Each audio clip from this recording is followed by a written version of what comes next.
Hey guys, it's Scott with Scottie B Cards, and in this video I want to discuss whether these young players are a good or bad purchase.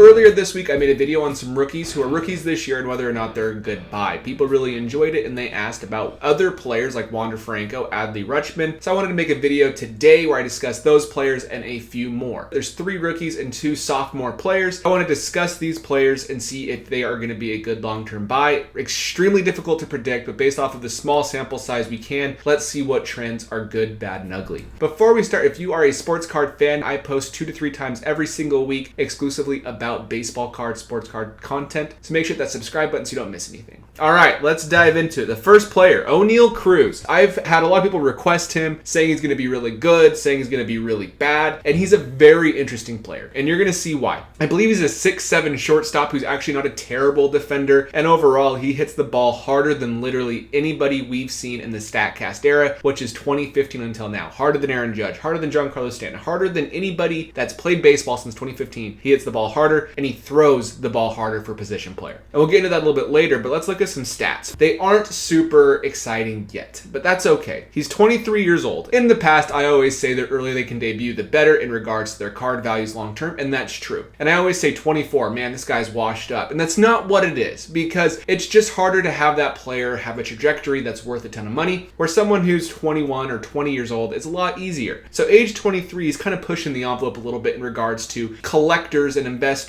actually deeming him as a good purchase. So that's what I'm referencing, but he's going into his age 24 season, only played about 60 games so far. He's only hitting .207 in those 60 games, not great. His on-base percentage is abysmal, and his slugging percentage is not that great. He strikes out a ton, 87 strikeouts in 58 games, only 16 walks, but he does have 12 home runs for a 60-game sample size. That's not bad. If you go over across the full season, that's probably going to be around 30 home runs. So that's good. We just got to get these numbers up so we don't have another Joey Gallo situation, which probably is where this is going to lead to. If we look at his offensive WAR and his defensive WAR, he's positive, which is a great sign for Cruz. If we look at his minor league stats, a lot to see here, and I understand that. You can look at this line right here that just shows his batting average in the minors is 275, his OPS is 800. He has 242 home runs in only 460 games. That's really, really good. But this is a shortstop. I want to remind you, this is a shortstop, a young shortstop who's doing these things. If we look at this last year, 2021, between AAA and AA, he had 69 games with 17 home runs, a 310 batting average, and 970 OPS. So that's kind of what he can do. We did see he did not make the major league roster out of spring training. Then he got sent back into AAA, and he was not that good in AAA. He hit 232 with 9 home runs with a 758 OPS. So it makes you wonder, is this kind of who we're going to see from now on? Is a 750 to 800 OPS guy, doesn't get on base very well, and he just swings as hard as he can. And it might be who he is. We don't know. If we look at his MLB percentile rankings, he doesn't qualify for a lot of things here, but he's 100% in max exit velocity, 99th in sprint speed at 6'7", playing shortstop. His outs above average do not favor him as much as his defensive WAR does, as we saw before. But overall, you'll see this right here, 122.4 miles per hour exit velocity. That is the hardest ever hit in the history of the StatCast era. Harder than, I think the last one was Giancarlo Stanton at like 122.2, who hit into a double play. At least this one was a hit with a single. So really cool to see. He also has the record in the big leagues for throwing the ball across the diamond at the hardest throw. So a lot of potential with Cruz. I'm not buying him myself. It's not because I don't believe in Cruz. I just want to see more out of him. But if you want to have a very high ceiling type player, I think he is a good buy, but there is going to be some risk associated with his cards. After that, we have Wander Franco. I have not seen a player more called a bust than Wander Franco in a long time. If we look at it realistically, by age 21, he's played 128 games with 5.2 WAR. Juan Soto's played about 120 games this year with about 5.2 WAR. Maybe a little bit less, maybe a little bit more. The point is, he's not bad. He's just injured, and that's unfortunate. He was not very injury prone last year. This year he had an injury, he was out for a while, and then he broke the hamate bone in his hand, which is a tough injury. You have to have surgery to get that fixed, but I actually did some research. I'll show that later. It doesn't really affect long-term performance for him in the big leagues with WAR or with ISO power, which is really good because you want to still see some power with the shortstop. He is a switch hitting shortstop, and we'll get into this a little bit later. He's definitely better better from one side, which we'll discuss. But overall, if he can be a 290 hitter and he's able to have decent pop, say 20 home runs, playing great defense, he's really quick, I think Wander Franco's ceiling is extremely high. He'll be only 22 next year, so don't completely say he's a bust. He's not a bust. It's just the hobby's so short-term focused, we turned all of our attention to Julio Rodriguez, which could open up some Wander Franco buying opportunities. There's also a billion Wander Franco rookie cards, and there's going to be even more released, which is unfortunate, but he's not a bust yet. He has all the amazing tools that we could hope for in a young player, a young shortstop, plays for the Rays, which is unfortunate, which we'll discuss later as well in regards to home road splits, but overall, he's a solid baseball player. If we jump to the next slide with Wander, we'll see his splits. This is what I was referencing. He is significantly better against left-handed pitching when he's hitting as a right-hander. The problem was in the big leagues, there's not many lefties. Right-handers are much more prevalent. He's hitting 249 against righties, and he's hitting 338 against lefties when he's hitting as a right-handed hitter. The 934 OPS, a 691 OPS against right-handers as he's hitting as a lefty. Power is about the same, but he has significantly more games, more walks against right-handed pitchers, but that's probably just because of more games as well. So that's kind of concerning. Makes you wonder if maybe he shouldn't be a switch hitter, but he'll probably figure that out, and the Rays might tell him to only hit from the right side from now on. We look at home and road stats. We see on the road, he's significantly better than at home as well. The exact number of games, but on the road, he's a 307 hitter with an 807 OPS, while at home, he's a 243 hitter with a 717 OPS. So if he is facing a right-hander at home, it's probably not a great day to bet on him. Or maybe it's a great day to bet against him, just because it's not as probable as if he was facing a left-hander on the road. So take that for what it's worth, but it's worth mentioning he's not great against those two types of things. His max exit velocity this year is high, at 86th percentile for a shortstop. That's great, especially because he's not really a big guy. Sprint speed is still above average. Last year it was higher. This year he hasn't really had many opportunities to do much, and he's been hurt when he has. I think it was lower body injury, and now he has a hand injury. I could be wrong about the lower body injury, but I think that's what it was. And then his outs above average. His defense has not been great yet, but that's okay as a shortstop. It's not down to the Fernando Tatis Jr. area where they're considering moving him off of his position. His injury, I just want to say there's no significant change in wins above replacement or isolated power when pre-injury and post-injury performance were compared. And that's talking about before and after the surgery he had, so I wouldn't worry about that zapping his power, which I heard some people say in the past. So should you buy Wander Franco? I think there are some buying opportunities. I'm not telling anybody to buy anything, so that's not my job. I'm just saying I would not count him out yet. He's only 22 next year. He's still really young, and he still has a ton of potential.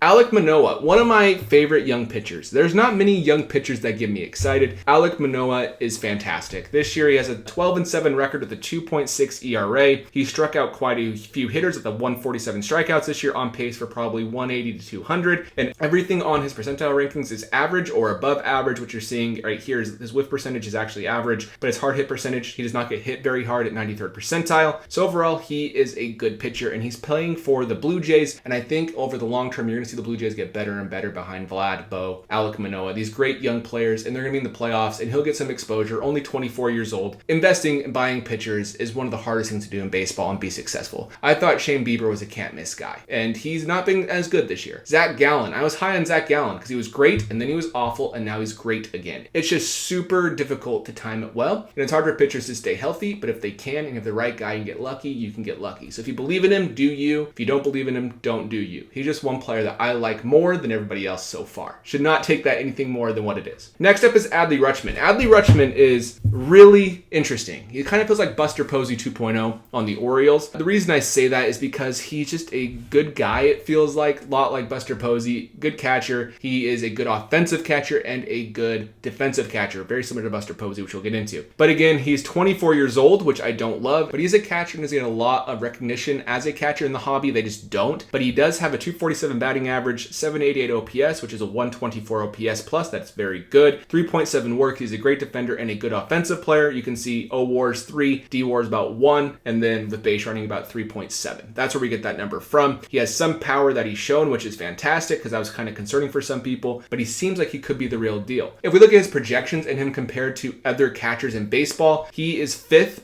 in all catchers with 3.5 F WAR. What I showed you here is B WAR at 3.7. F WAR takes into consideration framing and other couple features, but he right here is 3.5 behind only Will Smith, Jose Trevino, Sean Murphy, and JT Realmuto, ahead of Kirk, Contreras, Darno, and everybody else in the league. So that's really good to see, and I think over the next few years, he has a lot of high upside potential. If you look at his projections over the next 3 years, this is through Fangraphs, you'll see he's going to project for 4, 8, 16 plus 16.7 WAR on top of his 3.7 again, we're looking at, what is that, 20 WAR over the next 3 years by the time he's age 27. You decide if you think 20 WAR from his projections is good or bad by age 27. It's not as hard for a catcher to make the Hall of Fame. Look at Buster Posey. They're saying he's a Hall of Famer for various reasons. He has B WAR around 40 WAR, 45 WAR, nothing too crazy. So if Adley can get to that range, he could be a long-term buy. On top of that, the Orioles are posed for major success over the next few years. Gunnar Henderson, another top prospect, just debuted, and they have Grayson Rodriguez, a great pitcher in their minor league system, so they're going to be a very good team.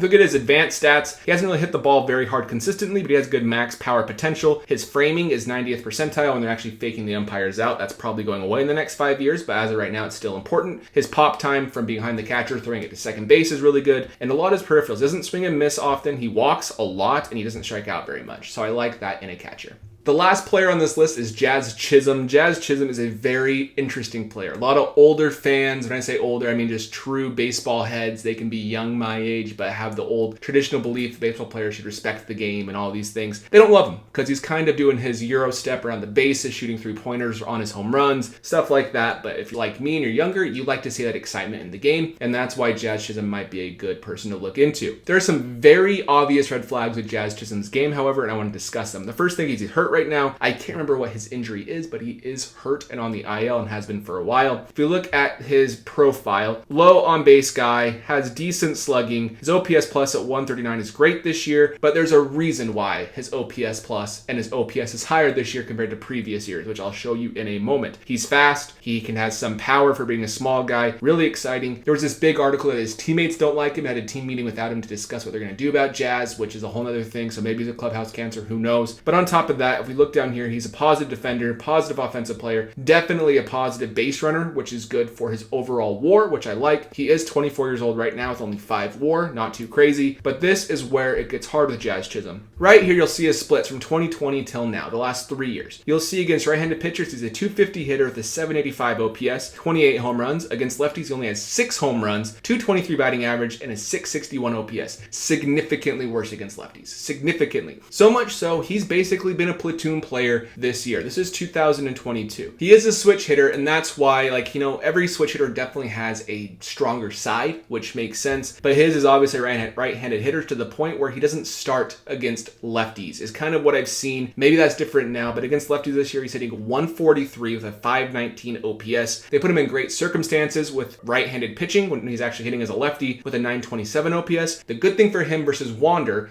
hits better against lefties, and they don't have as many lefties in baseball, and Jazz Chisholm hits better against right-handed hitters, and the's a lot more of them in baseball. So for that reason, it may not be a huge deal, but something to consider where he's not as consistent as someone who can hit both sides of the plate as a switch hitter, or just a right-hander or a left-hander who can hit both types of pitchers. So something just to pay attention to, because I think that can impact his long-term value. Other than that, that is my thoughts for these players. Let me know in the comments below if I'm off base on any of them, if you like any of them, if you hate any of them as a buy. And other than that, I will see you in the next video.